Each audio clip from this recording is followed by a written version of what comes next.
Nagpapatuloy ang investigasyon ng Philippine National Police sa madugong pamamaril sa isang resort sa Maragondon, Cavite kahapon ng madaling araw kung saan isang pulis at isang sibilyan ang nasawi. Isa pang pulis ang nasugatan at nasa stable ng kondisyon matapos tamaan ng bala sa tiyan. Nasa PNP General Hospital ito at nagpapagaling.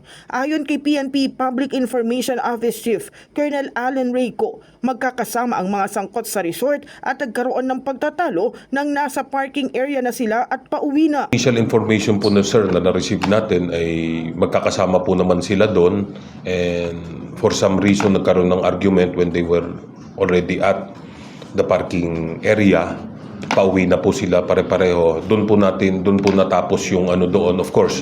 Pero hanggang ngayon, hindi pa malinaw kung ano ang eksaktong pinagmulan ng pagtatalo at bakit ito nauwi sa pamamaril. Kaya kinakalap ng mga investigador ang pahayag ng lahat ng taong naroon para mabuo ang buong pangyayari.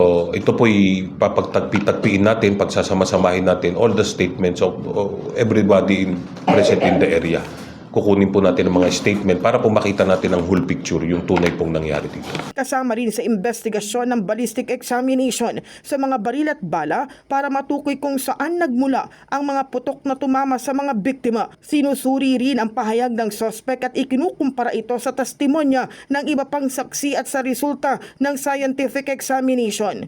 Samantala, ipinag-utos na ni PNP Chief Police General Jose Melencio Nartates Jr. ang pagsisimula ng summary dismissal proceedings laban sa pulis na sangkot. Nauna nang inalis sa pwesto ang hepe ng Maragondon Police. Ginawa ito para maiwasan ang anumang pagdududa o posibleng panghihimasok sa investigasyon. Sa isang pahayag naman, sinabi ni DILG Secretary John Vic Remulla na birthday celebration umano ng hepe ng Maragondon Police ang pinagmulan ng pagtitipon sa resort.